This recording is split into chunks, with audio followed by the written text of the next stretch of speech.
মা, হে মা, তুমি কি বানাচ্ছ? এই তো তোমাদের টিফিনের জন্য নাস্তা বানাচ্ছি আম্মু। কি? মিটবল আর সসেজ বানাচ্ছি। ও, মিটবল আর সসেস তো আমার খুব পছন্দ।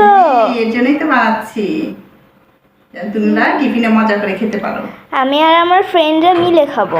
আচ্ছা, টিফিনের সময় তো দেখা যায় বাইরের খাবার খাওয়া ঠিক না, তাই এই যে এগুলি একদিন একটু কষ্ট করে বানিয়ে রাখলে অন্য দিন দেখা যায় আরামে টিফিনটা তৈরি করে দেওয়া যায়। ঝটপট পিসতে বের করে ভেজে দিতে পারো। আর বাসারটা খেতেও অনেক মজা। বাসাটা স্বাস্থ্যকর প্লাস খেতেও অনেক মজা, তাই না? হুম। যে এসে দেখো আম্মু কি কি হয়ে গেছে, দেখো মিটবলগুলো কি সুন্দর হয়েছে। এটা হচ্ছে মিটবল সসেজ, এটা দেখাও, অনেক সুন্দর হয়েছে।